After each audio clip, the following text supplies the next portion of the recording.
Hey, this is Rebecca, just popping in at the beginning of this episode to say this is kind of our end of the season spectacular, and so we had a few drinks, which may have contributed to the technical difficulties. That means I'm afraid we don't have any video to show you with this. We talk about the video, we refer to the cats coming in and out of frame, but you can't see them. The video didn't work.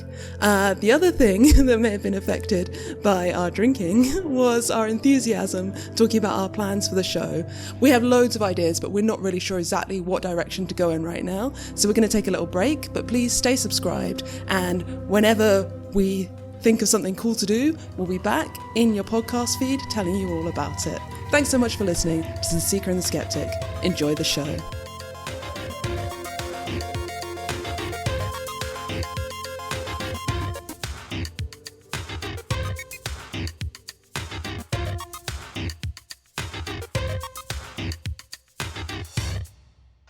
Hi, I'm Kat and I'm the Seeker. And I'm Rebecca and I'm the Skeptic. And this is the Seeker and the Skeptic, I guess. And we thought, since we've been doing the show for a couple of years now, that we would record a kind of a retrospective around the topic of integration. So I'm wondering, Rebecca, what does integration mean to you? Well, I guess what I want to talk about in this show is how the different things that we've experienced, all our madcap adventures, have, like, how I've pulled them into my life, which I wasn't necessarily expecting to do when we first started looking into all these strange things, but I have found stuff valuable, and my life has got a little bit stranger in the last couple of years. So yeah, integrating the ideas and the philosophies and even some of the practices that we've learned about from our experiences in the world of woo into my life. And yeah, it is really interesting. I mean, I first came across the term integration only just before we started The Seeker and the Skeptic. It was when I experienced ayahuasca for the first time in Peru. Oh, the ayahuasca people talk about it constantly. Right. And it's like this, you can't forget to integrate. You can't forget to do that piece of things. Otherwise, you're just having an experience. Some might call it spiritual tourism. And you could say that that's what we're doing with the show. We're tourists in a lot of these different areas of, I guess, belief systems and all things that we try. She just doesn't want to say woo. Belief systems. And it's nice. I think it's a kind of a respectful thing to do as well, to think, like, what can I integrate from this practice? And maybe I wasn't thinking about it so much, like you said, at the beginning of the show, but increasingly I'm finding that every episode there's usually a takeaway that feels like something that's going to help me in my real life, not just podcast life. So since we learnt the word from the ayahuasca people, shall I go first and talk about how ayahuasca changed me? Yeah, actually. And how now I'm quite mental. Cheers, by the way. Cheers, yes. Rebecca is not drinking ayahuasca. And cheers to our listeners. Thank you for sticking with us all this time. Thanks for listening. So it's bad luck not to drink after you cheers. Okay, there you go. And maybe, as a skeptic, I take those sort of superstitions very seriously. That's something that we should investigate anyway. So it was really funny because you guys might remember when I was talking about ayahuasca, I was worried that I would somehow break my brain and change my personality dramatically. And look what happened. No, I mean, ayahuasca's poster child. It's not like I'm a different person, but the experience of what I think a lot of people call an ego death, which is what I went through, and I won't bore you all with it because that's the worst thing, isn't it? Like people going on about their drug trips again and again. You can go back and listen to that episode. But if you know what an ego death is, you know what happened to me. And that makes everything about your identity and who you are feel a little bit more like you have more breathing space. That's a nice way of putting it. Yeah. It's like, oh, I don't have to be this person. Yeah. And that's, I think, maybe one of the reasons why people are kind of optimistic about the idea of ayahuasca and what's that other, iboga? As possibilities for people who are addicts. Yeah. Because behavior change, habit change. I don't know. I think we talked a bit about the studies and how they're not quite there yet for that yet anyway. But you can see why they might think it was promising. Because once you've seen your whole self dissolve into like a puddle and you're just staring into the blank void of nothingness, or a bowl, then you have to sort of put yourself back together, and I guess in an ideal world you only take the bits that you really want to put back into that self. Sure. I felt like it was a really profound experience, and I didn't want to as you say, just like leave it, just be a spiritual tourist and not integrate that stuff. So I devised a little ritual for myself, which is after I meditate every day in the mornings, I meditate for 20 minutes, and then I have an extra 5 minutes on the end where I just stare into that plastic bowl, which was the plastic bowl that I spent a lot of time staring into in the ayahuasca trip. Well, probably felt like forever. Yeah, and vomiting into, of course. Because I just feel like it symbolized that absence of self, and the fact that, at least sort of the way I see the world, there is no inherent meaning, and you have to make it for yourself. So I'm looking at that white nothingness and thinking, what am I going to put in there? It's up to me. And sort of starting to take responsibility for creating a worldview that is satisfying to me. Right. And to be honest, like the other things I'm going to talk about that I've picked up along the way on the podcast, I'm not sure they would have sunk in without the ayahuasca. Yeah, it's interesting how certain really key experiences, and I've found the same, have then informed how we've dealt with other experiences later. Yeah. Yeah, that's huge. We should have done ayahuasca first. Like, first podcast, ayahuasca. I guess that's kind of what I was thinking. It's kind of like that maybe was my first real Seeker and the Skeptic thing, pre the show. Oh, yeah, because of course Kat did it before. Yeah. Before we even started, you'd had your first ayahuasca session. And I feel like everything for me that came out of that, and a lot of the conversations that we were having, came around that time or that summer where it was like, we're already talking about these different ways of viewing the world, let's say. Yeah. And I mean, I still think to this day that you started the show because you were worried about me joining a cult. Yeah. And, I mean, I still am slightly worried about you joining a cult. But now I'm also worried about you doing it. So like, starting a cult. Yeah, starting one, that maybe more so that. The biggest change, of course, from ayahuasca is I changed my Twitter bio. Yeah, tell us about that experience. You'll be fascinated to hear. So I used to have my 3 words that I thought captured me quite well in my Twitter bio. It said, "Hi, I'm Rebecca." I don't think it said "Hi, I'm Rebecca." That would be a weird thing to put in a Twitter bio, wouldn't it? It said, "I'm a vegan, skeptic, and an atheist, but you'll probably like me," to like sort of soften it a bit. I would rate that like a good 7.5 Twitter bio. Thank you. Pretty good, yeah. So I took that out, and I now have something else. I can't really remember what I have. But just because it's not that I'm not a vegan anymore, or it's not that I don't, behave like a vegan anymore, or I don't think in a skeptical way anymore, or I've started believing in God or anything. Right. But I just felt like something about those labels. And this is so annoying because this is exactly what hippies say, isn't it? It's the labels, man. They're controlling me. They feel confining, but it's true. And you could say that about not even just identity things, but whenever we try to label anything, it loses something. It does get constrained in some way. Constrained is a good word because I feel like it is restricting my growth. Yeah. Because now those words are on Twitter and that means they're permanent forever. And the stress of having to uphold that. Yeah, but it's not necessarily the stress of upholding the behaviour, because I've been a vegan so long it doesn't feel like a stress to carry on being vegan. Critical thinking is part of how I live my life. Like none of it is not the behaviour that's hard to uphold, but it's like the image maybe? Sure, because all of those suggest an image. Exactly. And I feel like, I'm probably not being judged by anyone. But then again, it is Twitter. And that is like the primary motivation of looking on Twitter, isn't it? To judge other people. That's why I'm there. It was more like it's like a tattoo. When you get a tattoo, you're like, right, that is me for life. I've fixed my whatever as that. And I didn't want to do that with those labels. Sure. Although I do know people who have vegan tattooed in very prominent places on their body, and they seem very pleased with it. So, Yeah, they say that. Well, no, and it's interesting. And like, I guess one of the things you could say is, well, at least with tattoos as well, you can add to them and it grows with you. Yeah.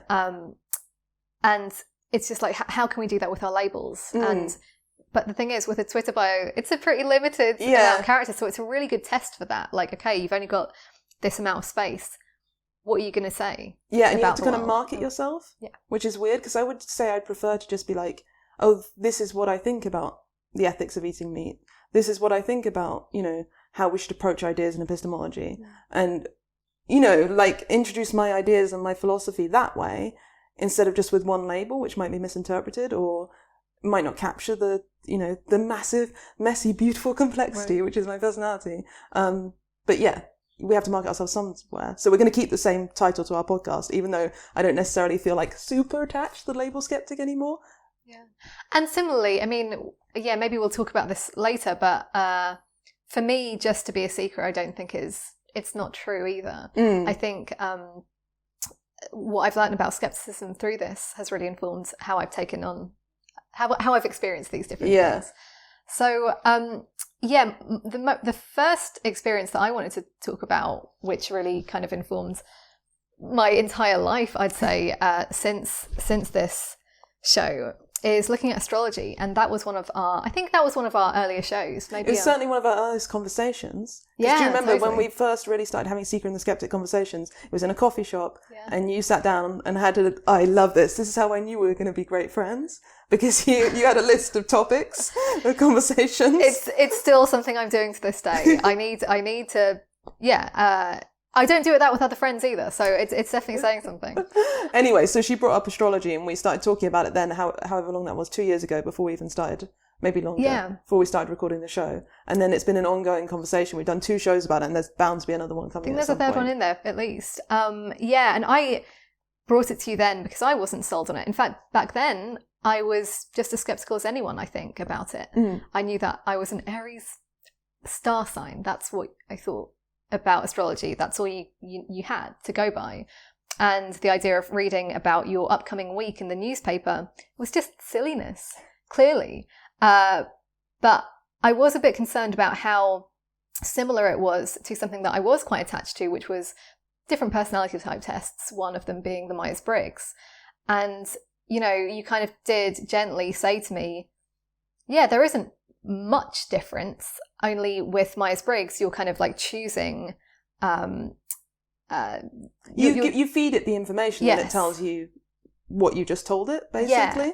Which is not saying it's useless at all, but it's not like this amazing, mysterious thing that which is a bit more like what astrology is trying to do. Like, you're giving it seemingly totally objective birth data, and the oracle is giving you back a very accurate picture of yourself and your life, your future and past. If it's very accurate, that's much more impressive than Myers-Briggs. Of course. Yeah. If that's real, then that's impressive. But then once my kind of idea about the scientific value of either of these, about Myers-Briggs had been shattered, but I still found it useful. I was like, well, maybe I'll also find astrology useful. And we talk about this on maybe the first episode we recorded about astrology, I think. But certainly on the second one, just this idea that, even though I wasn't seeing it as a science, it was still showing itself time and time again to be really useful for helping me at that time just understand myself a bit better and put into words parts of myself that I wasn't really able to formulate words about. So I guess in a way I was finding the labeling thing very useful then. I was needing that support, really. And then as I got more interested in astrology, started listening to this amazing podcast called The Astrology Podcast, realizing that this is not what we read in the newspapers. This is something, and you know this now. Yeah, I listened to a couple of episodes of that podcast too, and I was really surprised. I mean, obviously Kat's been talking to me, so I know it's not stupid, which is probably what my preconception was. But then I listened to that podcast and realizing how much more complicated it is. And the system is very, very impressive, just as a piece of art. Like, what they've created there is amazing. It's an art and it's a culture. And who's that guy? Sam Reynolds? Yeah, he's great. I love him. He calls it a language. I think even skeptics could enjoy astrology as a language. Yeah. And then so having all of those kind of ongoing experiences, hearing the teachings of these like really lovely personalities online. I mean, that's the whole thing. Like, if you're liking who you're hearing, it becomes even more something that you want to look into and that you trust, if you trust the people involved. Anyway, you don't even know how it happens, and then suddenly you're taking a course, and a year-long course, and now I believe in astrology. I don't know what to say, but like, I think, something that we've spoken about quite a bit before is, and this is something that's discussed in the astrology community, most skeptics don't look hard enough at astrology. They just kind of make the really obvious,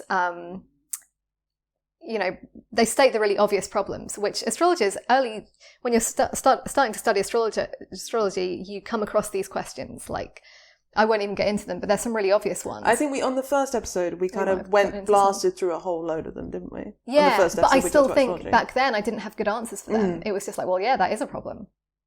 Whereas now I'm like, I can see why that's actually not a problem anymore. Okay, so we do need a third astrology Probably, episode. Yeah. And the second one we did was a lot more about the community, which at the time, that was another piece that I was really captivated by, was just a whole world of awesome, intelligent individuals who are also into it. And then you had that chat with Anthony about it. There's an interview between Kat and Anthony Magnabosco, who's a street epistemologist, and they are this amazing community of people who are really interested in finding out why people believe, the method of knowing. That's what epistemology means. It's just a fancy philosophy word. How did that affect the way you thought about it? I didn't realise, for one, how integral it was in my whole life. It wasn't just this fun hobby that I have. It's actually part of my work. Working with other astrologers, doing astrology for work, as well as my social life. So making all of these like really great friends in the astro community. And then, I'm trying not to make it become an identity thing, because that's obviously the big one.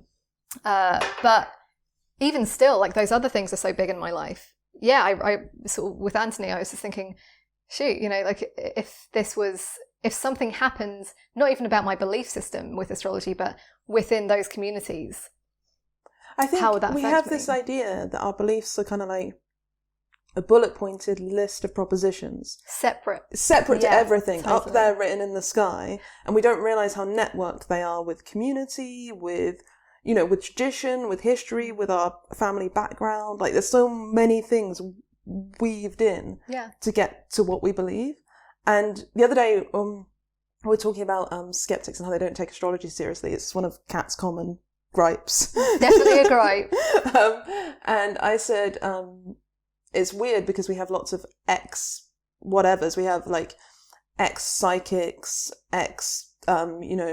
pseudoscientists of all types in the skeptic community who've seen the error of their ways and come back to skepticism. But I don't know of any ex-astrologers. And we're debating about why that might be the case. And my theory, just having thought over since we had that conversation, is there's several things. One is it's a lot to get into astrology, and if you don't believe it in the first place, so a skeptic won't just get into it in the way that they get into Bigfoot. Yes, totally. Because it's just not interesting. Like, it's lots of work. I mean, it is interesting, but it's hard work interesting, not like fun, silly YouTube video interesting. And the other thing is, I think a skeptic would have to there are two ways a skeptic could get into astrology. Oh shit, no, I'm not even talking about the same thing, because we started off talking about why they would become an ex-astrologer. But anyway, why would a skeptic get into astrology? One, there is, sorry, it's because we're drinking. We don't usually drink in the podcast. There's like, if some robust scientific studies came out that were like really well done and everything, and you showed them to skeptics. I mean, obviously at first they just roll their eyes and wouldn't even look, but eventually the weight of the evidence would convince them, because that's what skeptics are all about. Sure. I think. I like to think that's what our community are about. So that's one way they could become astrologers. The other way a skeptic could become an astrologer, and when I say skeptic, I'm not just talking about someone cynical who thinks it's all silly or anything like that, but someone with a skeptical epistemology. The other way that a skeptic could become an astrologer is if they change their epistemology. Exactly. That's what I think happened to me. Wow, that's really interesting. And when I talk to other astrologers who've maybe been in the game for a while, I'm like, so how did you deal with it completely changing your worldview? And the answer is just like, I've never had anything back, which is just like, I know, it's crazy, because that's what I want, acknowledged. Well, maybe they're out there listening. Yeah, guys, if you've had... Because it's skeptics, like reason and evidence, so like the empirical, that would be like the evidence-y bit. Which I thought I had, even before the show. And the reason, which is obviously logic and things... first principles, that's what we use to analyse truth claims. Seems reasonable. But it's in the name, isn't it? But for like that's what we ascribe to. That's what we say we're judging truth claims by. But I think all humans use actually lots of different metrics. They use their intuition. Yes. They use what you were saying yesterday, relational truths, like the idea of how you come to truth as a community. Yeah. And skeptics will deliberately try and squash those down and just focus on the reason and evidence, because that's what we think is the best way to get to the truth. But those things are obviously still working in the background because you can't get rid of them. It's a human thing. So if you're a skeptic and you're like, reason and evidence, that's my ways of knowing. And then you're introduced to a community of people, lovely people, and you find a beautiful system. And then you think, this intuition thing, maybe I should give that a go. Yeah, exactly. It's there. And maybe it isn't, maybe it doesn't trump reason and evidence, but it just moves up a couple of notches. Yeah. Well, that was it for me. It was kind of like, if this system works and it appears to work, what does that mean about the world? And that's when you end up, basically, it leads you to a higher power. Yeah. Like it can't not. And and that's, again, I didn't expect that. I was in it for tell me about my personality. It's thankfully, it's totally moved me in a different direction, and I think helped me in ways that I couldn't have fathomed. For example, dealing with the problem of life, which is like there's a shitload of suffering in life. Yeah. Astrology can actually help you deal with that without getting into the whole the reasons why. But let's just say, for example, if you see a system, we've talked about Stoicism, and this wasn't one of my main points, but I think that there's a lot there. I mean, again, culturally, this time in history, people were figuring out ways to deal with the problem of evil. Of life. I would say, I mean, evil, sure, but an evil universe, because it seems to be like that way sometimes. I'm just putting it in that way because that's how people talk about it when they talk in reference to God, like how could God allow this suffering, sort of thing. Yeah, but that's it. Also, it kind of makes you think about determinism, and you've talked a lot about that since you've got into astrology. Like, it really changes everything. Yeah. If you accept that astrology is true, you have to change other things, unless you happen to have all the opinions that line up with it anyway, I guess. Yeah. But who has that? Right. So it's become a big part of my life, and I'm curious. I'm genuinely curious from afar to see where that's going. I'm on my second year of study now, and loving it more than ever. So tell us, what is your second experience? So we agreed to just have 3 each. But I kind of smushed a couple together in this one. I'm calling it occultism / magic.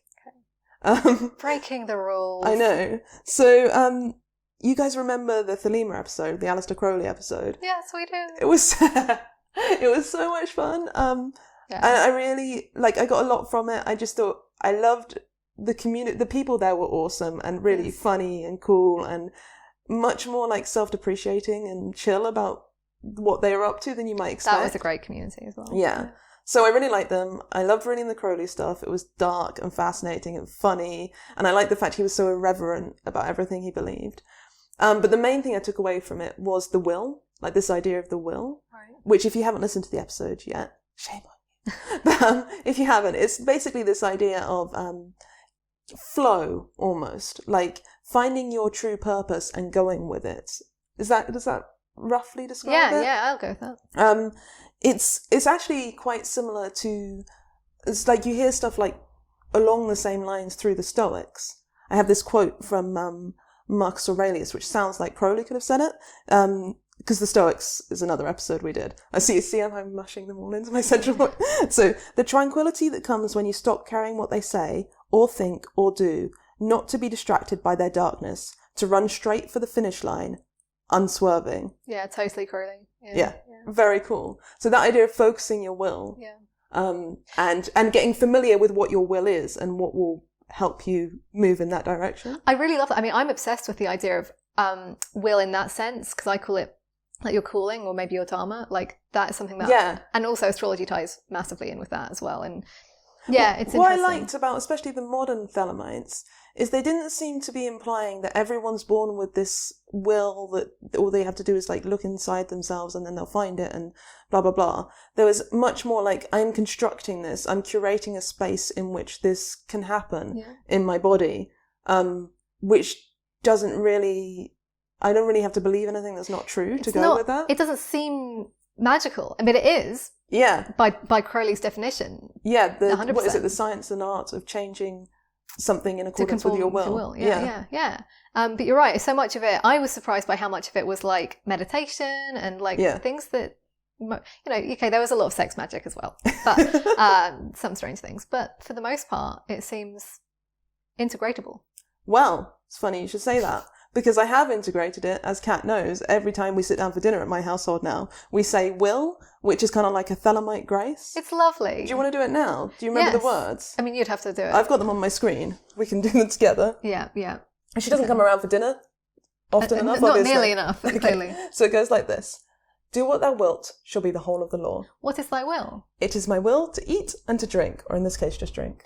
For what purpose? So that I may fortify my body thereby. To what end? That I may accomplish the great work. Love is the law. Love under will. Full 2. Don't you want to be a Thelemite now? So cool. Very and I really love, I mean, obviously lots of different religions have a kind of grace.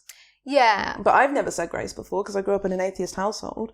And taking that moment to pause before you eat and really appreciate like how wonderful it is to have food on your plate and to be sitting there with friends and to have a glass of wine in your hand. It works. Like, I'm going to talk about my experience with the grace thing later, but I can definitely see the power of that.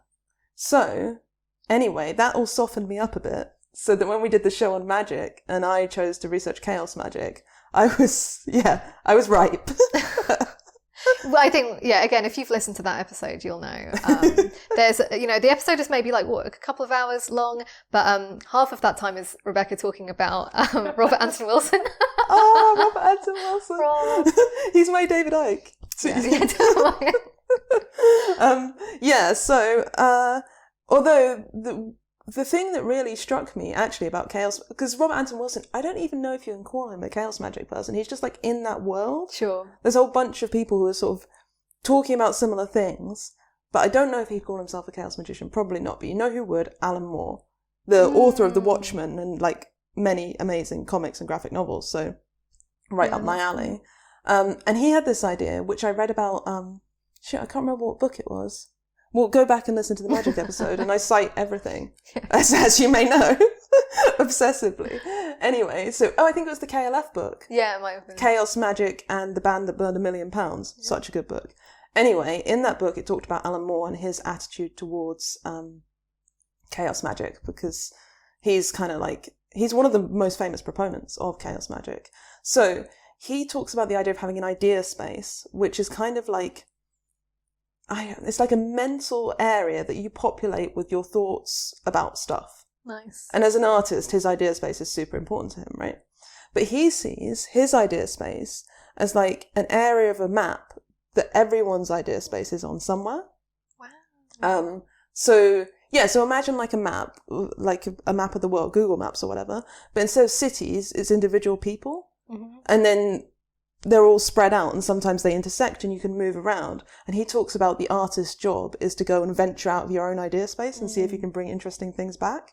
Now, I think he envisions this in a much more literal way than I do. I think it's more something like the collective unconscious. But the way that I thought about it was more like memes. And we talk about memes a lot in the show because it seems to come up so often. And because Susan Blackmore is a treasure. And I'll talk about anything that she's ever said or done. She wrote the book, what's it called? The Meme Machine, I think. Yeah, she's our meme queen. And but basically, memetics is the study of the way cultural artifacts move around and propagate in culture, I guess. And because of her background, she saw this through the lens of like evolution. And she's talking about how like a meme is like a packet of ideas. So it could be like something really simple, like shaking hands would be a meme. And it's everything that goes with it, like what it means. So it's you're making contact with someone and the actual physical movements, all these things. And if that meme is what she describes as sticky, then it will propagate and everyone starts shaking hands and it just becomes a thing we're all doing. Unless coronavirus. Yeah, unless coronavirus. Just like a trend. Hopefully by the time we put this out, we'll be back to shaking hands. So basically, it's almost as if the memes themselves are trying to propagate themselves. That's how it looks. If you step back from a distance and look at the universe of our culture, you'll see them just like spreading across. And what I think that chaos magicians are doing when they talk about influencing the idea space and stuff like that, they're talking about influencing memes and creating powerful memes that spread. And I actually think it's not just chaos magicians that's doing that. It's like everyone. So I started reading Robert Anton Wilson and thinking about the idea of, he describes them as reality tunnels. So you could think of them as metic tunnels or something like that. Like if you imagine the whole of human culture is like an ocean, and there are these, at least this is how I started to imagine it, there are these, what are they called when it all sucks all the water down into one place? Sinkholes? Whirlpools? Whirlpools, okay. But he calls them reality tunnels. They just pull you in and they're so powerful and they're just like, you can't resist them. So you know what it's like when everyone starts wearing hammer pants and before you know it, maybe not hammer pants. I do remember mocking my friend, sorry John, when he first wore skinny jeans. Oh yeah, I mocked a lot of men. Yeah, and now everyone wears it and it's just a thing. So yeah. And so that's like an example, a very simple example. But obviously you could think of it in slightly more like with bigger ideas like ideologies. Yeah, totally. And they exert this pull and they drag you into them, maybe for the good, maybe for the bad. But one of the things that kind of strikes me about this is, well, at first I was like, oh, we have this ocean of memes. And I'm just in the ocean, but then these horrible sinkholes that suck people down into ideologies. Oh, I don't want to go down any of them. But then I realized that we're all in some sort of current, in some sort of mimetic current. You can't like imagine that you're exempt from this. And yeah, you can't say just other people do this. Yeah, it's like we're it's all in literally what we do all the time. And it really came home to me recently when I've been studying a lot of stuff around uncertainty and how we deal with uncertainty for another project I'm doing. And I started to see all these synchronicities, well, what you might call synchronicities. Like just little things like I would be watching this video of someone's work I really respected, and they use a song which mentions the goddess Kali. I'm like, oh, I love the goddess Kali. There's this connection, like all these little things. And I didn't think that, there was a divine hand organizing stuff, but I did think this is a very intense experience. You can't help but feel meaning in those moments. Exactly. Yeah. And I was trying to figure out why I felt that meaning. Yeah. And if it was like, I guess in a way I'm thinking, is it legitimate for me to feel this is meaningful? Right. Even though I don't think it's done by any kind of... Do you think that before ayahuasca, let's say, before that version of Rebecca was born, would you have just jumped to, well, that's just silly coincidence? Maybe, yeah. I have in my comic, How to Be Reasonable, I have this page on confirmation bias, and I show an image of me walking past a cat, like every day of the week. But I only notice it's a black cat, and I only notice it on the days I'm having a bad day, because that's the confirmation bias. You expect to see a black cat on a bad day, and you don't expect to see them on a good, or you remember that you saw one on a bad day. And so I think maybe I would have discounted it quicker. Yeah. In fact, almost certainly I would have discounted it quicker. But this was like, they were thick and fast, it was just like this connection. And I was trying to explain to myself why it felt so meaningful and why it was happening. Because it was like too many to be... I know. So, thankfully, I found a way to stack this all together in a way that makes sense, even to our skeptical listeners, I hope. Which is, so one of the examples, right, I'm reading The Wasteland. I'm getting really deep into reading T.S. Eliot's The Wasteland and looking up all the references and going for it, right? And I was like, oh, isn't it weird that... he references the Holy Grail, and then there's a reference to the Holy Grail here in this other poem, and like this is all connected. So strange, right? But it's not strange, because I'm stepping into T.S. Eliot's literary, imagination, and he has certain reference points that I also share, And I'm in that drift of thought now. And so I will start seeing similarities because I'm surrounding myself, in this case, just with books and literature, but it could be actual people, or it could be websites you're reading, or people you're following on Twitter. I'm surrounding myself with people who are in a certain mimetic drift, and we're all drifting together. And I with keep the same seeing references. So... Exactly. Yeah. So it's not magic, but it's a sign that you're in a drift. And it could be a great drift. Yeah. It might be leading you to, it might be your true will in Thelema terms. And it might be a very bad drift, and it might take you to a very dark place. So, buyer beware. But I was really pleased to have found a way to make this make sense. That I didn't have to say, it's nothing, it's just random nonsense. Nor is it. I mean, again, it's just like, how do you frame things? I mean, because I just think it's another way of speaking about synchronicity. And like, it's hard to not make metaphors out of it. Like, for me, what sticks with me is like, oh, it's an ocean. It's like an ocean. It's not an actual ocean. Sorry, Diego. That's what appeals to me about this, because I think when you start thinking in this way, it opens you up to a lot of really bloody brilliant ideas that I think really do explain the world quite well. Shh. We have another cat on the scene now. I don't actually know if they can see Diego down here sleeping. Well, they can certainly hear Dickie. No. So anything else on that?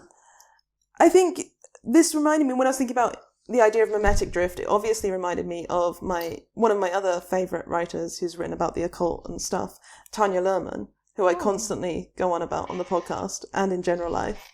Shush. Anyway. Sorry, this cat, she's a monster. So she wrote a book called The Persuasions of the Witch's Craft, which, if you're interested in the development of the occult and magic in 1980s London, which I am, you'll find to be the most interesting book in the world. And if you're not, you might not. But it has this one concept, which I think is very, very important. And I wish all skeptics, I wish everyone knew it, but especially skeptics, because it explains so much of what we're always talking about and wondering how on earth could someone believe something like that? Well, this theory explains it, or to some extent anyway. So it's basically, she's trying to explain how a normal person, your average, Joe in the 80s in London, can come to believe in magic and be like wearing robes and waving stuff around and doing the whole full occult rituals. And she says it's basically like 3 stages. And as you know, anything that can be broken down into 3 stages. It's a winner. Yeah. So first, it's interpretation. So you start noticing weird shit. And this is where the confirmation bias starts happening. You become focused on it and you start to perceive patterns. So you're like, oh, this bird keeps turning up. That must mean that the goddess, whatever, is talking to me. Then you have a positive psychological experience. And that could be like bonding with other people in a coven or a community, or a working group, a Thelema group, or whatever.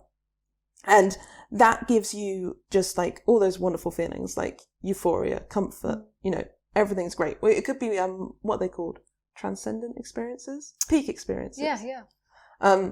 So you notice the patterns, you have the peak experience, and then you want to keep those peak experiences coming. Right. So you rationalize and you create a sort of a theory that explains the patterns, and keeps you in that group. So it's like you're reprogramming your brain to see the world differently and to notice different things, all subconsciously, of course, although it doesn't have to be. I think this is kind of what they're doing in CBT as well, where you're reprogramming your brain deliberately. But this is subconscious. You're programming your brain to notice certain things and to change perhaps your criteria of evidence, which is kind of what we were talking about with changing your epistemology before.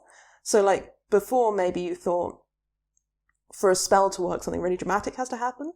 But now you realize that for a spell to work, actually it can like manifest in very simple ways. Right. And you find yourself, if your train comes 10 minutes early and and you've done a spell earlier in the day for good luck, you're like, oh, that could be the evidence. That counts as evidence. So I think it's all the stuff that skeptics talk about. It's confirmation bias. It's all those cognitive biases. But what they don't appreciate is the way, or maybe they do, maybe I just didn't until I read it put this way, is the way it has like a pull. And the more of them you start running in your brain, they facilitate others and you get pulled along. And again, I don't think I'm putting this in the frame of skeptics should know this to understand people like Kat. But no, it's like how we all are all the time. Yeah, We're all monkeying around with the programming of our brain so that we perceive the world in a way that is, for some reason, doing something. And it might not be helpful, because I was going to say that helps us, but it might not help us. It might be like depression could be one of those things. Well, not actual like chemical, brain chemical depression, but just, you could get yourself into a really bad place just by doing this sort of weird mental programming. And you can spiral out of it. Like, it so explains so much. Like, it explains so much of like how my interests and way of seeing the world have shifted so dramatically. And like, and I'm sure most people watching can say, 10 years ago, my worldview was pretty different. I just feel like I could say the same thing about 1 year ago, Like, and the internet's like a machine to facilitate this process. I think, and honestly, like the longer you spend and, books you read, I mean, this is why I think the Seeker and the Skeptic might be an accelerator for both of us, because we're getting exposed to so many ideas that maybe we wouldn't have bothered before. Absolutely not. And it's addictive, because I've started stuff that's unrelated, not something I'm researching for a show, but just something like I've been listening to a lot of Christian radio. Sure. No reason. Because I'm just addicted to exposing myself to other reality tunnels. Exactly. You want to take a swim in their ocean. Yeah. And I think that's a healthy thing to do. I think being able to do that does make you more compassionate about other people's beliefs. And I think it also gives you distance from your own. Yes. Which is really, really important. Yeah. And that's the message Mother Ayahuasca gave me. Yeah, totally. the whole show is doing this. Thank you for that. My next one is not as intense as all of that was, but it's tarot. So this is a really fun experience. We actually, I might as well say we recorded 2 episodes of this, so I have like great memories of the first time we did it and the second, and I want to say that like it took me a while though for it to actually be integrated into my life. So tarot cards, similar to astrology, it's a form of divination. You're speaking to something beyond yourself, using symbols to, answer questions or, tell you something about the world. We really should have got a deck out right now. I've got my phone. We could do a quick reading, but it's definitely not the same. We all know this. So one of my like little daily morning rituals now is to just like pull a tarot card, and kind of it's taken me a while to kind of get to respect it as a tool rather than just kind of, I think there is definitely a way you can abuse these things if you start thinking about the thing that you're talking to as a person or a personality or a consciousness in some way, let's say. Or equally, if you're a skeptic, fine, you can see it as talking to yourself. In a way. And I think we've experienced it in different ways, but we both see that value in it. I talked to Mark. Some of you might remember the interview I did with Mark Rogers, who's an amazing artist with very paranormal themes, just really mad themes, aliens and in the Wild West. It's just so good. It's great art. But he was talking about how he uses them for inspiration for his paintings. Right. It's like that's an amazing it's a great way use. To use it. Yeah. And so just integrating that into my life, like it just feels like it kind of sets up your day, gives you a little bit of a something to think about. How does it go? So you draw a card and then you presumably haven't memorized all the meanings yet. You look it up. Oh yeah, and then I'll end up looking it up. And then can you give me an example of like how it would affect your day? And then I'd like leave it on my altar, as a kind of little reminder. And then I might return to it just kind of by accident if I was in that room. To basically, throughout the day and just be like, maybe it hasn't like given me anything at noon, but by the end of the day, maybe it's something that speaks to an experience that I had. So say you pulled the Hermit card, which is kind of self-explanatory what that's about. What would you be thinking, like what themes would that bring up to you and how would you think about them in your it would day? all depend on the context of where I was that morning, and if up until that point for the previous days of that week, maybe I was being a hermit. And so it makes me think about that, like, have I been acting like a hermit? Or do I need to be more like a hermit? Yeah. So then you do the rest. Especially if you're asking a pretty broad question, like, tell me something that's going to help me today, or tell me something about my day to come, which would be pretty much as broad as it gets. again, it's just something to go by. It's just like, give me something. I don't want to start this day on a blank page necessarily. I just want, like, for example, if you're a journaler, if you like to write in your diary like I do, it's a nice kind of prompt to get you started on something. Yeah.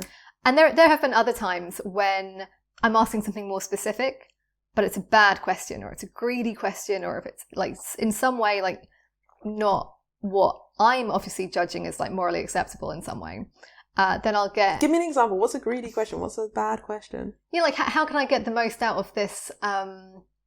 If it's like a work thing, like how am I going to come up, top on this, whatever it is? It just doesn't feel like that good. It's fine. It's probably what a lot of people ask all the time, but then I might pull a card that feels like it's mocking me in some way. It might literally just be a card that describes the worst of me in that moment. So it's an ongoing thing. I think it's just a fun thing to work with. I agree. I didn't anticipate how fun the tarot episode was going to be, or how much I'd get into it. I have right now on my windowsill, I have the Fool card pinned up to remind myself to be a bit more humble. That's it. Yeah. So it's I'm using it as like a what would you call it? A memento mori, but not for death, but for whatever the card is relevant to. Yeah, openness, maybe. The other thing that I really liked was doing the reading for you and the chance to have a deep chit chat about our lives. It's huge. I mean, that was the other piece to tarot, which I haven't done as much of, but the using tarot and actually using astrology as a way to communicate with people. This is huge. It's probably why haven't I talked about it? It's because I'm an introvert, and most of these things have been useful as standalone tools. But for sure, I had that really great experience. I mean, Rebecca, a skeptic, is an amazing tarot reader. It's really funny, and it was nice. So yeah, I think equally I put them together in a way, astrology and tarot, as these incredibly symbol-rich cultural, I hate the word tool, but, art forms, maybe even to an extent religions that we have at our fingertips. Yeah. And I think it's a shame to just dismiss them because you don't think they're literally true. Yeah, and I never call them sciences, and I don't think they need to be, and I don't think they lose anything by not being scientific. Although, as I said, astrology is super complicated, and a skeptic can get into tarot because it's fun, but you have to be really committed to get into astrology. You should see all the little charts. She's got a protractor out, she's measuring degrees. Yeah. You don't know half of it. Okay, what else you got? Wicca. Yeah. So in our on the, I don't know, maybe it was iTunes or something, on the Wicca episode, some witch was very upset about the way we talked about it, like we were too flippant. Which we are just flippant. Like, and that's never going to change. She did say witch, listeners. She said witch. We're flippant about everything. We're flippant about things that are super important to us. But I kind of thought it's a very strange position that I'm in right now because I'm an ex-Wiccan, and I criticize aspects of Wicca in like the obvious stuff that you would criticize, like the fact that a lot of the things that many books on Wicca will tell you is history, it's not factually true. That said, about a year and a half ago I moved out to the country, and I've been paying more attention to the seasonal cycles, and a big part of Wicca is celebrating those 8 festivals, the solstices and the equinoxes and the cross-quarter days in between, and just paying attention to the rhythm of the year and really witnessing it and showing up for it. And I've got like a little diary where I write down the first foxglove I see of the season and stuff. And then, because I like, this is feeling so witchy to me, and I feel like I've burnt all those bridges. So, we have like a spreadsheet of potential show topics for the future. And I said, let's do druidry one day, because the guys, they wear all the white robes and stuff. They seem like a laugh. So it was kind of sitting there on our spreadsheet, and I thought to get into the groove of that and start doing my research, I would sign up to a course to become, well, I thought I'll sign up a course to become a druid, but actually it doesn't work that way. There's a course offered by OBOD, which is the Order of Bards, Ovates and Druids, which is like the big British Druid Association. There's a big British Druid Association. There's an American one as well, but I think they're quite friendly. They're not like rivals. It would be fun if they were rivals. So I signed up. It's a year-long course, and it talks you through basically a lot of meditative exercises and focusing on nature and learning simple rituals. I'm not actually allowed to talk about it in that much detail. In the first booklet they sent me, they said, don't do that. Nice. So, and I respect that because it turns out druids are amazing. Yeah. They're such nice people. And what I really like about them is they have all the benefits of Wicca, but very few of them talk about history in a way that is not accurate. They seem to be quite happy, at least OBOD. Maybe the other organisations are different. But OBOD seems to be quite happy to say, look, this is based on what we think we know about the druids, but really no one knows anything. So we're kind of making it up. But we want to just create a spirituality that is in tune with nature and in tune with the cycle of the year. And this is what we've done. So do you want to join in, basically? Which I much prefer to trying to claim some sort of false authenticity by saying, which has already been disproved. Yeah, exactly. But maybe witches are like that too. Maybe maybe they've changed their tune. Although there was that book we talked about in the Moon episode. Yeah. Anyway, so. And then I started hanging out with them as well because I wanted to get a real. And at some point, I had to think to myself, this is not really podcast research anymore. This is just you want to be a druid. So the first year of the course, you become a bard, which is all about embracing the poetic side of yourself and learning to enjoy creating art for the sake of creating art, which is a big deal for someone who works as an artist because I draw for money, not very much money, unfortunately, but that's what I create art for. I mean, obviously to change the world and to, make an impact and express myself and all those things too. But it's tied up with my career. And it is nice to just be no, you're just going to sit down and draw a picture of some leaves because leaves are great. Yeah, because art. Yeah. Exactly. So that's the sort of thing that they encourage. That's the Bard course. The Ovate course is all about healing. And I suspect we might get into a bit of alternative medicine stuff. So I don't know if I'll take that step. It will be herbalism stuff. Yeah. Yeah, but it's it might fine. Be. Some of that's legit. Some really, of it's really legit. Yeah, some of it's really not. So I'm I don't know if I want to go there. And then the next one is to become a druid. So it would be 3 years to become a druid. It's all about philosophy. And I do want to do that bit. I wish I could just skip the healings bit in the section. So I don't know whether I'll carry on pursuing this, but I definitely feel much more attuned to I'll look at a tree and I'll think about the folklore associated with that tree and I'll go up and touch it and I'll feel the bark underneath my hand, and then later in the day I'll imagine what that felt like and I'll be oh, that was nice, wasn't it, when you touched that oak? See, this is what I like, and I never even talk about this. It's with the tarot, it's sometimes it's nice to hold a freaking card and look at the pictures.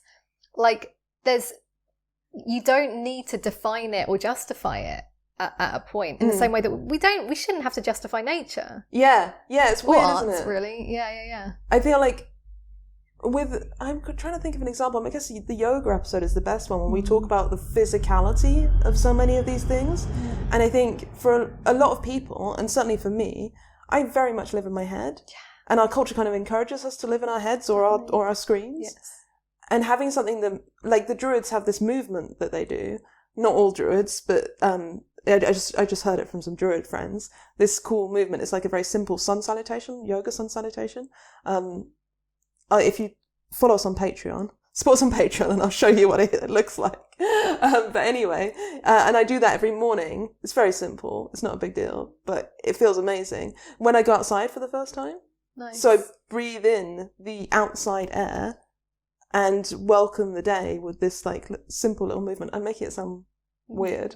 No, I think the word that came to mind is a centering practice. Yeah. But I actually don't know how I feel about that term either. But I feel very frustrated by the language, and I guess maybe this is just me being a snob, but I hear myself say things that make me sound like a hippie, and then I cringe. I do too. And I think this is a problem that we come into on this journey as we're kind of giving these things more of a genuine chance. And I think this is the point, because remember, this is integration we're talking about, and if you are going to integrate these things into your world, those words are going to have to become part of your vocabulary. And it's there is a moment of cognitive dissonance. Can I say some of these things? Yeah. I struggle with it too, massively. Yeah, maybe we should just get used to it. I don't think it's a bad thing. Yeah. I think it's a bad thing if you were just saying it to fit in. But right now it's because we're into so many different things, like, I don't even know who we're trying to fit in with. Yeah, we don't fit in with anyone. We're trying to fit in with you, dear listener. But it is that problem of, is this me? Who am I? And then we go back to the ayahuasca thing, and it's like, just look at the bowl. Well, that's what I'm wondering. So there's this guy called Don Cupid. I don't know if that's how you pronounce it. He's like a minister or something. He's a Christian dude who does, like, you know, sermons and stuff, but I don't know under what denomination, so I don't know if he's a minister or a priest. Probably not a priest. Might be a priest. British guy, theologian. And he has invented, or, you know, he's formalized or popularized the concept of non-realist Christianity. What does the realist bit mean? It means he doesn't literally think there's a God, but he finds Christianity, like the symbols of it, the story of it, the practice of it, very valuable. Interesting. And I'm like, I wonder if there's a place for me as a non-realist pagan. Sure. Is that something I could be? I feel like that's what you are. Yeah. Yeah, but it's a nice way of putting it, non-realist. Yeah. And so there's a community on Reddit called Saswitches, skeptical, agnostic, science seeking, I think the SAS stands for. And it's full of people kind of on the same... Yeah, in the same ocean. Yeah, who are like, look, ritual's super powerful. It changes the way we think. It changes the way we act. Spells are rituals. So why do we have to feel embarrassed or weird about doing these things if they make us feel good? Right. And a lot of the people on that board are very literate in psychology, and, you know, they're talking about how this intersects with CBT and stuff. They're just very clever people who are witches, but they don't believe in the supernatural. At least most of them don't, or they're agnostic about the supernatural. So this may have changed now, because you know how Reddit communities change, so they might all be completely mental by now. But time of recording, they're a beautiful group of people who are kind of like embracing the good parts of a lot of this stuff. And I mean, not that believing the supernatural is the bad part, but, but from my perspective, like, they're doing all the stuff that I like to do. Yeah, and they're looking at it carefully, like, because I think one thing that I think might be easy for some people is to get into something and then just go all in, which means you put the reason aside. Yeah. And what I think is encouraging for me, and what I'm trying to encourage myself to do, is still being able to use these tools that we have, tools of truth-seeking tools, and keep coming back and, like, checking in with ourselves. Like, does this seem true for me? And check it out. And, like, if I'm learning from somebody and they are insistent that their way is the only way, and I'm a dummy if I don't agree with them, then obviously that's not very appealing. Yeah. But all of my teachers, in a lot of everything that I've spoken about and will speak about, a big part is, you know, try this on for yourself. Does this seem true to you? And that's really appealing. It means that you're left with something to work with on an ongoing basis. Yeah. And you're being encouraged to think about it for yourself instead of being told you have to accept everything, which is the worrying thing. And the bad taste that I think a lot of us have about religions that, like, for me, for example, was raised with. So. Yeah. Are you done with the Wicca? Never. For now. I wonder if the mics can pick up our cat snoring. Snoring. Oh, it's very sweet, even if they can. Maybe I like the idea of them not being able to see the cat at all, and it's just... Anyway, on that note about, you know, trying things on, well, my last experience that I want to share about is that, like, I'm still in the process of, what would this hat feel like? Oh my gosh, that's what it feels like. Whoa. So we spoke about me in a Hare Krishna temple. Like, that's not really what you would call it. It would be a temple, an ISKCON temple, a Bhakti yoga temple, a cult. No. It was a commune though, because people are living there. Isn't that what a commune means? Yeah, maybe. I don't know the definition of that word. But that was, like, an interesting experience last year. And I had a great time there, met some amazing people. And I think one of the core messages that I had to share in that episode we did I think it was just called Hare Krishna, was the people are amazing. And that's good. That's a good start. This was one of the ones where Kat went on her own, and I was a little bit not scared, but just like... You sent me a, like, are you okay, wink, wink text, and I didn't even pick up on it. Just concerned. Because I started researching the Hare Krishnas at the same time as she headed off to join this commune for a month. Was it a month? Yeah, it was about that. So, and I started looking into the history of the movement and found out, you know, like all of these religions, there's a lot of bad shit if you start digging for it, and you can go back and listen to the episode. So I'm reading all these things about murders and, you know, like children being shoved into orphanages and stuff. And sorry to like, remind you of all this. But like, well, anyway, and I wasn't really, my job was to research the history. So I was only reading this bad stuff in the history and thinking about my friend out there on her own. It's so funny. Well, it's funny for me because I mean, it's true. I don't know enough about the movement as it is today. I know that what you were reading happened. It was like in the 1970s after the leader basically died and left his body. And died and left his body. Left his body. He didn't technically die. But anyway, this was a whole. You know, I think the movement reduced like an insane amount. I want to say like 90%. It's like this thing that happens in all of these groups that we shall not call the C word. Yeah. When the leader leaves or dies, and it's usually dying, everything just goes crazy. There's chaos because they were exerting such a force, and things went and that's what happened with the Hare Krishnas. Yeah. Although to be fair, what's his name? Srila Prabhupada. Prabhupada. Yeah, he had, you know. He's not my favourite person either after reading some of the things he said. Right. But, you know, it was the past. Anyway. But when we actually sat down to talk about it for the show, like your experience was nothing like what I feared. Yeah, it was pretty mild, right? Although they did seem to restrict your sleep. No, they didn't restrict my sleep because some people would have been going to bed around 9, waking up around 4, right? That's basically what I do now naturally anyway. It's the summer. That's basically what I do. But that's not what the volunteers were doing. Didn't matter when we got up. You know, you'd want to make it for breakfast ideally, which is about 8 or 9. Because that's just, the reason they bring it up is because that's a classic cult thing to get you all confused. And sleepy. Yeah. Sleepy. And I'm sure some people were probably just really tired because a lot of people were, you know, a big part of this is service, and you know, you want to be showing how much you are a servant to Krishna and to everyone else around you by working particularly hard. And that's not the volunteers though. You know, it's tricky because this is what humans naturally do. Like it kind of becomes an internal competition, an external competition. It can't be simple. What I'm learning so far is that from the texts and like the teachings that have been left to us and what are mostly being passed on, it doesn't seem like that. It seems like a really kind and what's the word, like lenient faith. So for example, those 4 regulative principles, I was kind of like can you remind us what they are? Yeah, so no intoxicants, and I'll get onto the wine thing in a sec. No intoxicants, which also includes like caffeine and also like theobromine in chocolate. Then there's no illicit sex, which is sex outside of marriage. And then I think even within marriage, it should really only be used to have kids. And then no gambling, and what was the other one, Rebecca?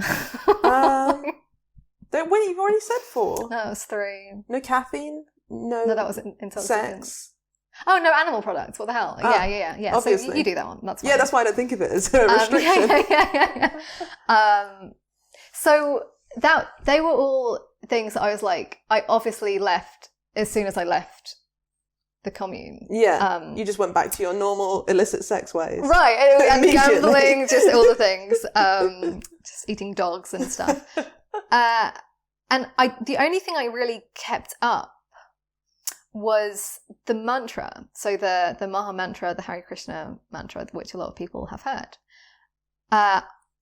Any of our listeners who listened to that episode have heard, because we did a horrible rendition. We did. You can listen back to that. Anyway, so then I didn't really even take that very far until, like, for some reason, January, you know, like fresh start. New year, new me. And I wanted to take any kind of mindfulness practice I had more seriously.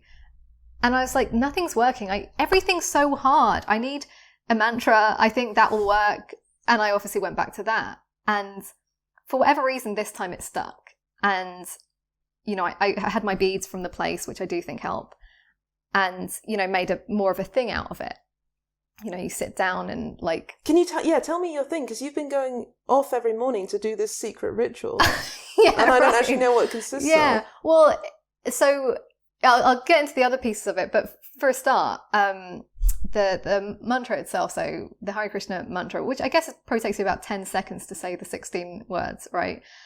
You're saying one mantra on one bead, and you've got 108 beads. So initially that would take me about 10 to 12 minutes per round.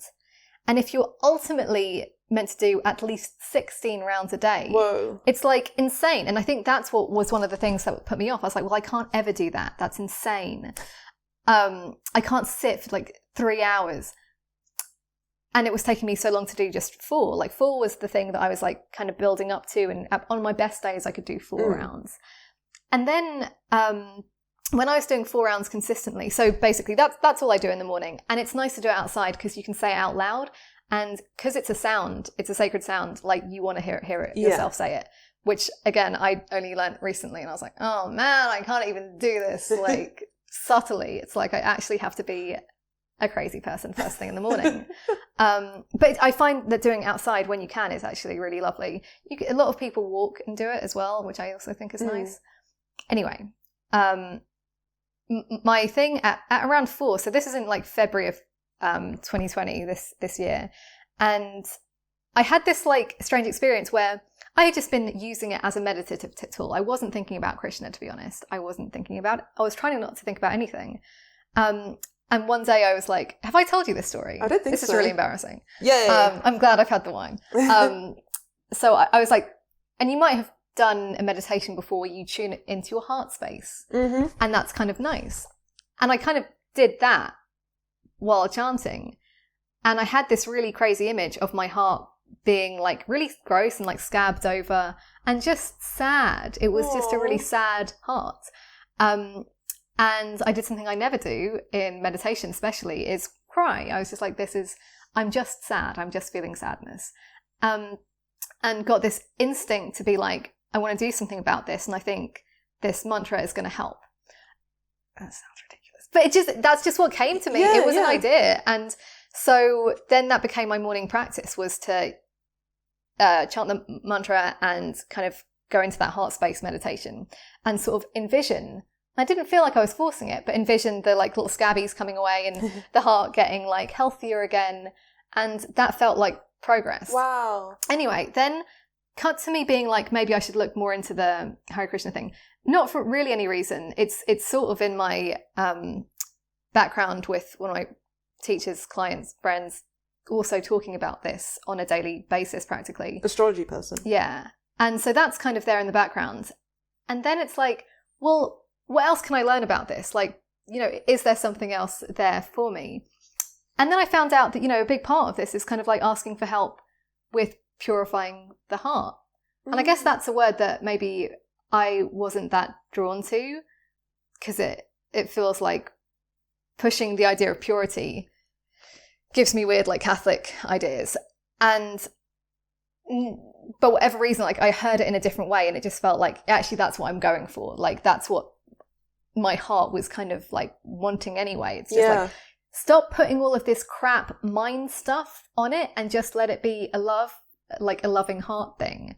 Aww. And anyway, so this is all coming at the same time. So this really felt like integration, right? I mean, all I'm going on at this point is the mantra. I'm not even really thinking too much about the overall belief system, even though that was starting to happen. Just like anything, I start listening to the podcast. You got into the drift. And there's the drift. And then you find other teachers who seem like really solid people, and learning about stories again. So going back to a lot of the stuff that I was learning when I was at the temple, but hearing it in a different way. So they talk a lot about getting a taste for something. and you're damn lucky to get a taste for it, even just a tiny amount. And so that's what I was feeling. I was like, holy shit, this is like, beginner's luck when you're getting into something. I even got in touch with one of the girls who I was at the temple with, because I was like, she was really looking back at how devoted she was to this, and how kind she was to me, like a complete irreverent noob. I was just like, let's get on a Skype call. And that was just more confirmation of being like, yeah, there's something really good here that's helping people, making them better people, I'm sure they'll all admit, and could even make me a better person. So anyway, another thing that's part of my routine now is before the chanting, I'll wake up and I'll read some of the scriptures, basically, if you want to call them that. And it's hard, like, because a lot of it is like, you will read something that Prabhupada wrote, and it's like you have to take the cultural and the context into account, but there are some like timeless spiritual truths in there as well, and especially when you have that translated by somebody who is a little bit more contemporary. There's a podcast called Wisdom of the Sages, and that guy was on Joe Rogan. So like, do you know what I mean? Like, there's a lot of Krishnas are going up in the world. They're doing well, thanks.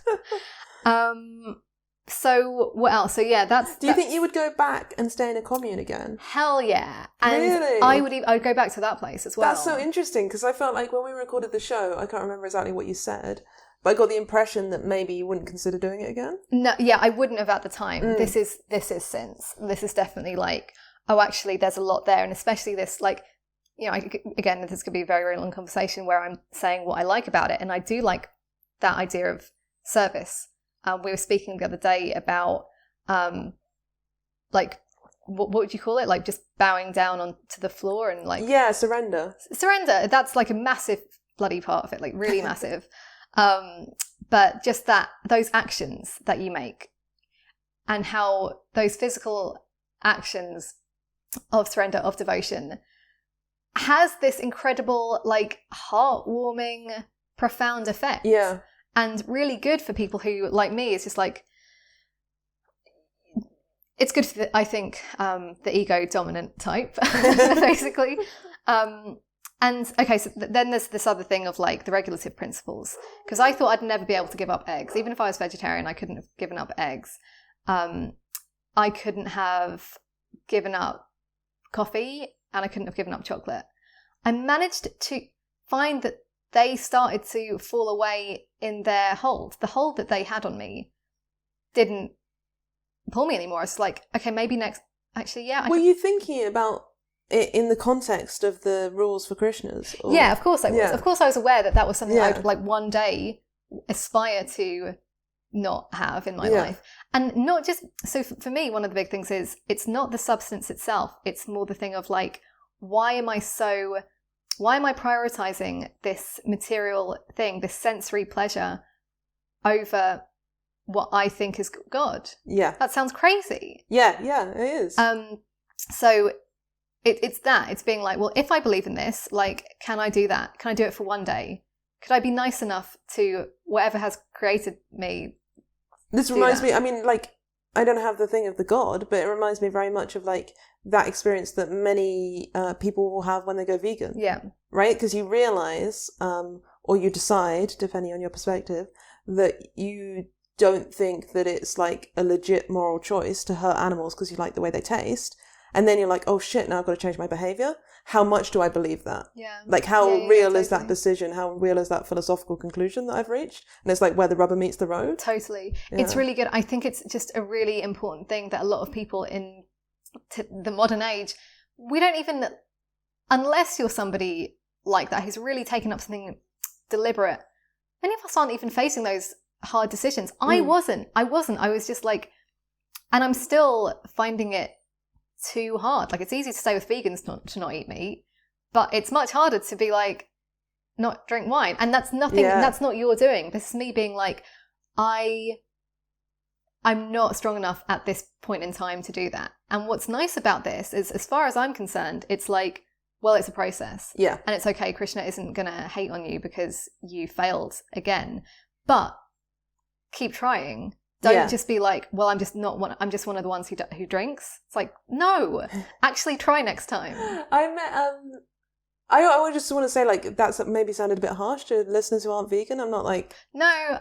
Yeah. I mean, I didn't even think... I don't know. I guess they're used to our tone nowadays, so they know we're not harsh about anyone. We're just silly about everyone. But I met a guy once in Egypt, and we were smoking weed on this balcony, and he's an Egyptian guy. And it was during Ramadan, and he was like, when the, I can't remember what it's called, but when the call to prayer came and food was on, he brought out wine as well, and I was like, hey, dude, are you really supposed to be having wine? He's like, oh yeah, I'm a Muslim, but I'm a bad Muslim.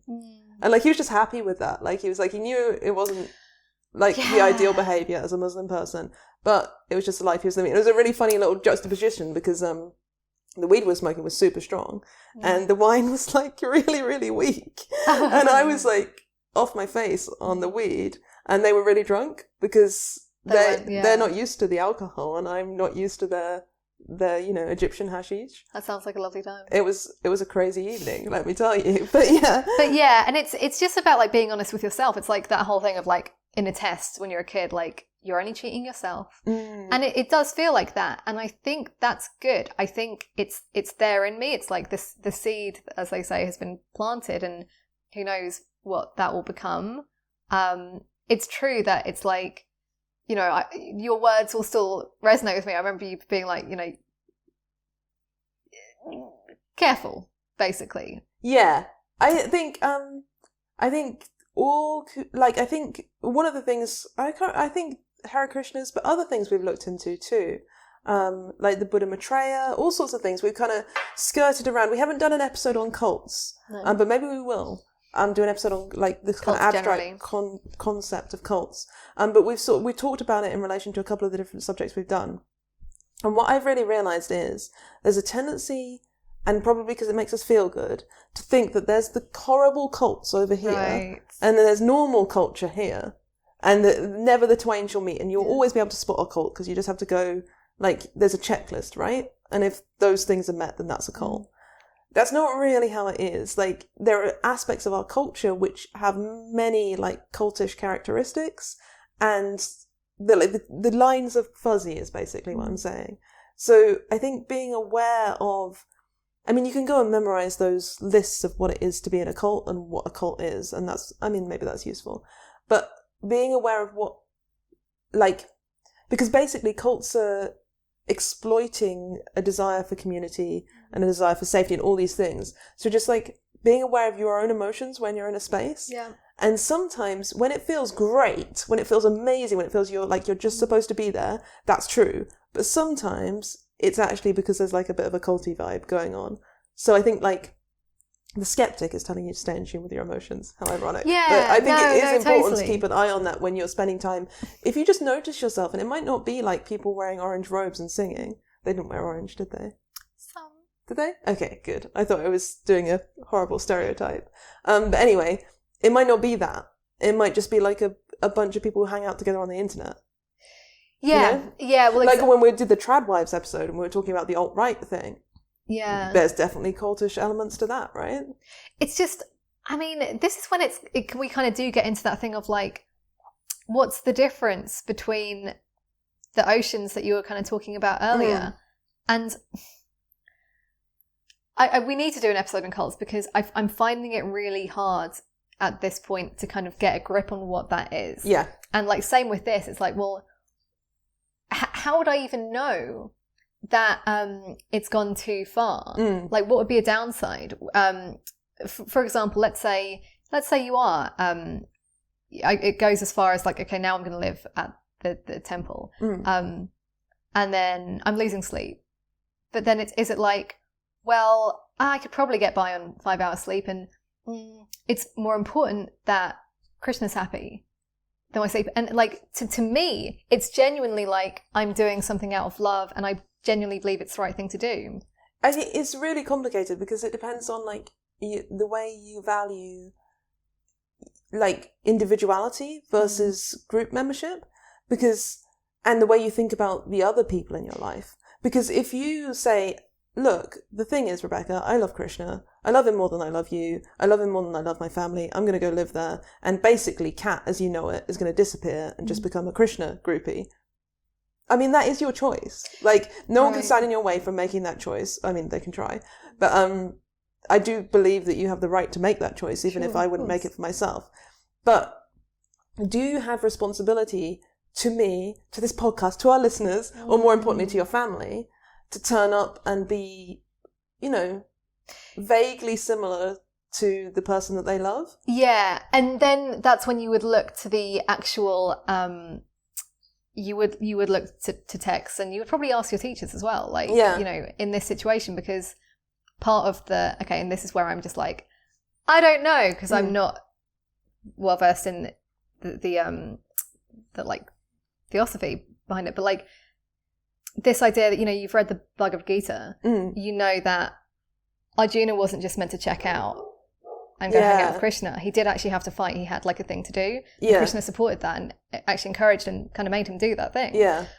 So if a cult was saying you have to give up everything, you have to give up your family, you have to give up everything to be with us and prioritize us, maybe they found the truth and you should do that. But that's like the biggest red flag, I'd say. Yeah, and it could be because part of this in particular, this is just a particular example, is that it's okay to, in fact, it's encouraged to like do your job in the real world. You're not encouraged to go and join the cult. Yeah. The cult side of it is optional, you know, but you can be a householder, like you can live, and that's your duty. That's actually your duty. Yeah. You just dedicate everything to Krishna, which makes it very, I'm not trying to sell you on it, I kind of am. No, but it seems to, from what I've learned, make it able to kind of fit in with your life. You make your life for Krishna, basically. And that can look like many things. So it's interesting. Very like it's so radical for me to even think of those concepts. Wow. Yeah. Anyway. Yeah, you haven't. Kat's not told me in this much detail how into Krishna she is. God. It's funny because I do think, I don't know whether it's just our personalities or it's like a cultural background thing, but we find this shit embarrassing, like talking about our emotions. So embarrassing. And things. Yeah. Well, I also find it embarrassing getting things wrong. And you obviously do as well. Oh yeah, and so we got so many things wrong in the course of our podcast because of course we did. We're just chatting, right? Yeah, and when you're trying to get into all of these things, it's like, well, we are like, there are certain things that we're more into than others. But like a lot of things, I'm still learning. I'm like just starting to learn these things. So it's weird to talk about it live on the internet as well. Like that's just a kind of. But it's nice because I think I mean, the Thelemites, I love those dudes. And I love the fact they have a sense of humour and they're chill. Like, the group we met that we talked about on that show, I sent the guy, the body master. Oh, yeah, that was what he was called. Yeah, we told them that we were researching for a podcast, and I sent him a link to the podcast, and he listened to it and said, yeah, it's cool. Yeah. Like, and I love that they can be, like, that they have enough, you know, confidence in their own beliefs that they don't mind if two weirdos talk about them on the internet. Totally. That's really nice. Yeah. And most people have been like that. Yeah. Really. Yeah, definitely. Yeah. I have been surprised because I'm always worried that someone's going to be offended or, you know, just... Or, like, I mean, and we welcome people correcting us, but it would suck if somebody was angry at our mistakes. Yeah, because come on. Like, come on. We don't pretend to be experts here. So should we talk a little bit about how the show itself has changed us, maybe? Yeah, because it definitely has. Right. I mean, we've kind of touched on it throughout this, but like, just in a kind of like a meta way. Like for me, like I know that it's shown me a lot of my like core likes and dislikes that I wasn't aware of. So this clear need for a sense of community, which is getting answered in various interests. I really love a cult leader, and I don't mean culty, but for me, a lot of this has been about the personalities we've met along the way. Yeah, and that's a really like key difference between us. I'm not really interested in the personalities so much. I mean, like it's not that I'm not interested, but I'm much more interested in the ideas. Right. Yes, that's true. Yeah, and when you hook onto an idea, it's like that becomes almost like a person for you. Yeah, actually, that's a really good way to put it. It's like it develops a personality in my mind, and I've just got to find out everything about this idea. That's interesting. It's just because I'm a horrible antisocial person. We didn't want to say anything, but also for me, it's the aesthetics, like realizing that being a big part, like visual qualities of all the three things I mentioned are incredibly visual. Yeah. In really different and unusual ways. Do you find that a thing? Because I've had that same experience, but I feel like, I don't know, like it's inappropriate to be as affected by aesthetics as I am. It depends what interest you're talking about. Just because, like especially with the magic stuff, so much of that is aesthetics. So it's the 90s witch aesthetics. It's the craft, right? I was going to say that. It might make you seem like a bit of a poser. So with astrology, it's like, well, I just really like my shirt with the sun, moon and stars on it. It's like, yeah, we liked that in the 90s when I was 11 and my sister was 16 and like buying the sun, moon and stars things. I think that's part of what Druidry has been doing for me, like taking that imaginative, poetic aspect of me, aesthetic aspect of me, and saying you should celebrate that and you should make room for it in your life, and that's good, and it's valid. It's same with the Hare Krishna thing, so that is really validating of sensory things. In a way, as long as it's for Krishna, but like as long as it's not chocolate, it's all part of it, right? And you compare that to, I would say not Catholicism, because I do think Catholicism is very aesthetic, but maybe Protestantism, where, you know, there's a whole thing of like, let's get rid of all of the aesthetics and the sensory things. You know what's interesting? I read this great book called 7 Types of Atheists. I think it's by John Gray. It's really good, but it's Isn't he write like meta from... I think maybe I'm getting confused. maybe it's a different John Gray, but it's definitely 7 Types of Atheists, I think. Yeah, it's 7. And it's a hard read for atheists because it's like, it's damning. It's not damning, but it's very honest and critical look at atheism. And this guy is an atheist. But one of the things that he points out, which really stuck with me, is the way that atheism is a reaction to, and in a way, like, the next stage of Protestantism. Because Protestantism is all about taking the mystical aspects out and getting it down to the very pure, you know, God is logos, you know, just pursuing that, like, no faff. Just straight to your praying on the cold hard floor sort of situation, like how Alister Crowley was brought up. And atheism sometimes, unfortunately, continues that tradition and doesn't celebrate art and beauty as much as it could, because there's no reason why atheists can't celebrate those things. But we have that legacy of Protestantism and that kind of attitude towards the world that makes it a bit dry and sterile and all about like academic arguments. It's interesting. And I think it's not just in like the Western world. I think you could get versions of that in the East happening as well. Like the idea that you're God, like that's like a step in well, definitely what the Hare Krishnas would say, that's like a step in the wrong direction, basically, and leading. You might as well be an atheist. Yeah. That's interesting, because that again is Crowley, isn't it? That's exactly what he did. He was talking about. Well, this is how I interpret him, and I know everyone has a different interpretation of Crowley. But the HGA, the Holy Guardian Angel, who, you know, you try to summon, that's basically one of the big things of the Lemur, is trying to summon your HGA. And many Thelemites see that as kind of like a projection of your ideal self, not necessarily like a supernatural being. So it's like, it's got all the pomp and circumstance. You know, it's got the candles, it's got the robes, it's got the... But you're just worshipping yourself. Well, what have you else got to worship? I won't criticise it. It's just like, sure. If you don't believe in the supernatural and you want to worship something, you can, I would say maybe worshipping like, you know, the beauty of nature would be a better bet. But I can see why you'd go that direction. Yeah. Yeah, it's interesting. And I don't think, like, I mean, you know, Thelemites are going to be all up in arms in the comments, but I don't think necessarily it is about worshipping yourself. I think it's about creating and some of them do believe it is a supernatural thing, so that's a whole different thing. But the ones I'm talking about, the non-realist Thelemites, perhaps would say something like, this is like a thought form that I've created of all the characteristics that I most want to exhibit, and I'm going to sort of hold it up and meditate on it and try and summon it into me so that I can live a better life. There's still something to that. Yeah, I think that's kind of cool. Yeah. Yeah. Just another little thing is like, when it comes to integration with all of these things, they've all, for the most part, they've been additions. And yeah, it's like, okay, so if you're removing these things from your diet, well, that is more difficult for me. Like, that's probably the biggest challenge.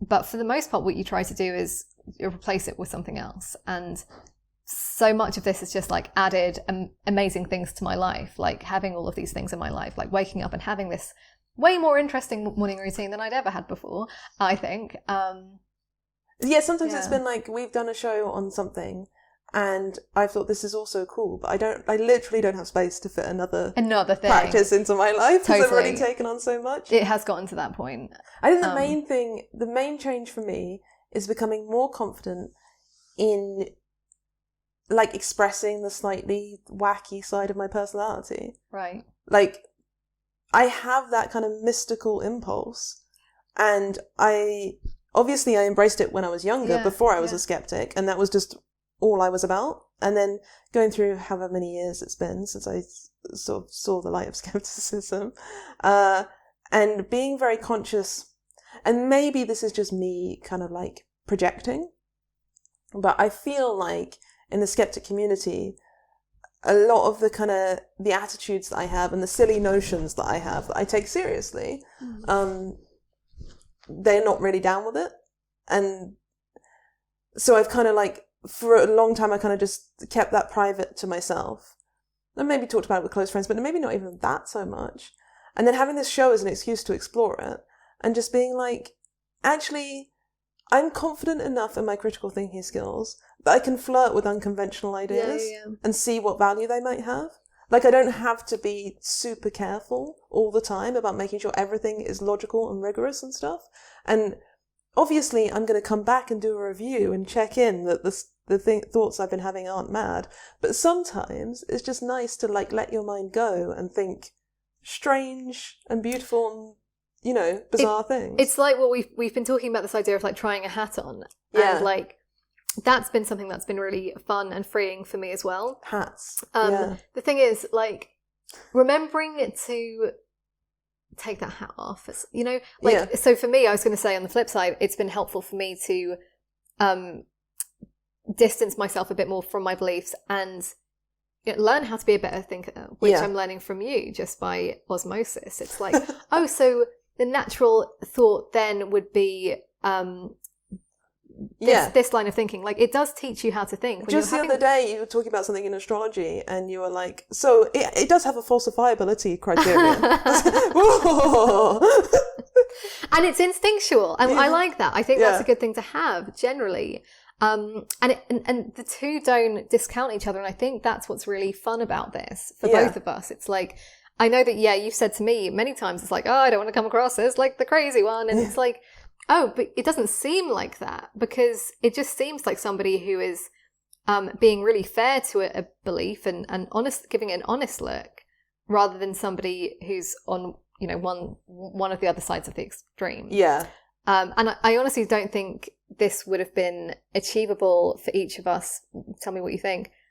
Doing it on our own? No, definitely not. I mean, for one, I wouldn't have had the confidence to go to do all the things we've done. Sure. Because turning up to like a cacao ceremony, right? Yeah. On your own when you're a skeptic, it's just not going to happen. I mean, maybe some of you are brave enough to do it, and if you are, then go, because it is fun, especially if you get a good shaman. But like, so the actual experiences, I wouldn't have had them if it wasn't for the show, and they've changed me and influenced the way I think. And then the way we've been able to talk about what I've realized is there are a lot of amazing skeptic podcasts where skeptics talk to other skeptics, and they like, it's not on purpose, but because they haven't spoken to anyone who truly believes, they just have like the wire frame of what people believe. They don't have what it feels like to believe it.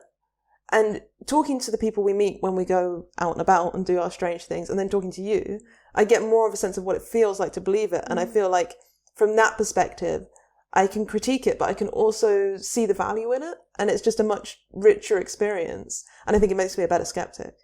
Yeah, totally. And on the flip side, you've got a lot of podcasts which are just seekers talking to each other. And I actually can think of examples when you might have some people who are like, you know, looking at their own art form or belief system with a more critical lens. It does happen. It's rare though. And I really, really admire the people who are doing it, and can only think that that's what I'd like to do more with that. Yeah. I know, like on a bigger scale, I feel like there is a tendency, because we were talking before about like how the internet facilitates mimetic drift and falling into those really like tight ideological reality tunnels. The fact that I have a friend who's in a completely different reality tunnel to me is like the most valuable thing for my intellectual life. And I would recommend it to anyone out there. Find someone who shares your sense of humor. That's super important. Yeah, but who has a completely different worldview to you, and then become friends. Yeah, and I think this is a testament maybe to just a really simple personality trait that we both share, which is like pretty high openness. Yeah. I don't think we could have done this. Like, similarly, I think, like, how are my skeptic friends getting away with it? I was saying to an astrology friend the other day, where I was celebrating, just give away the time of the show, Midsummer. And they were like, oh, interesting, skeptics celebrating that holiday. I was like, yeah, no, but it works. It totally works. Like, it's not like they don't acknowledge the time of year it is. Yeah. But it's that, and just realizing that it's good to have a mixture of beliefs, but a similarity in personality, I guess. Yeah. That's probably what helps. Yeah, definitely. And like those core values of just like giving each other the benefit of the doubt. Sure. Being kind, being curious. And equally watching out for each other, because I mean, I count on you to do that. Yeah. Stop me joining the cults. Yeah, stop me if I start going too robotic. Right. So this is kind of like where we're at right now, and we're thinking about what we're going to do with the future of the show. And we've come up with these ideas, like cults, for example, like we were just talking about, or ritual. Yeah, like bigger abstract topics. Meta-sodes. Totally. Meta-sode. We're going to call them. And that's more what we're going to be looking at going forward, looking at these big topics and getting maybe a bit more philosophical as well. Yeah, and going more in depth. So we might have multiple episodes around the same theme. Yeah, we could think of them as seasons. Mini seasons. We like mini things. Mini seasons and meta-sodes. And the other thing that I think we're both looking forward to, even though we're both like hardcore introverts, is bringing in more of a community aspect to it. Yeah, because we've met so many cool people, just like people who've tweeted us or messaged us on Instagram. And we met Mark, who I interviewed, Mark Rogers, the artist. We met him through Instagram. We've just met all these awesome people. There's an empath guy. Yeah, who sent us loads of goodies, which is very sweet of him. Yeah, we've met all these amazing people. So we haven't quite figured out exactly how it's going to work, but we want to create more of a community vibe for the podcast. And maybe if we're doing multiple episodes on a topic, you guys can listen along, and then we can have a chance at some point to all chat about it together. Yeah, and all of this stuff it's probably going to be available on Patreon, but we'll let you know. You can follow us on Instagram at Seeker Skeptic. And Twitter, same handle, at Seeker Skeptic. And we both look at that and we'll respond to you. Yeah, and I guess everything is going to be housed at seekerandskeptic.com. Yeah, you'll find everything we have to offer there. And we're really excited about having more experiences and talking about them in a deeper way. I think there's going to be less of the sort of the academic stuff and more of the personal stuff. Yeah, and we probably won't be doing as many like little shows. Like we've done like movies in the past, which I still love doing. Yeah, movies they and are stuff, fun. But maybe we'll do one as a treat every so often. Yeah. But we're thinking big. We're thinking big topics and deep philosophical shit and some personal stuff too. So come along for the ride. Yeah, thanks for watching. Thank you. Bye.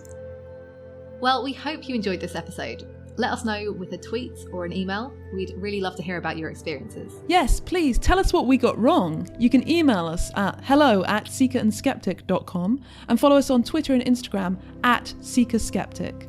You'll find the show notes for this and every episode at seekerandskeptic.com. And if you're interested, you can find my skeptically themed comics at rebeccaonpaper.com or follow me on Twitter at rebeccaonpaper. And I'm at yoga_astrology on Twitter. And you can find me exploring the intersection of yoga and astrology at yogaandastrology.com.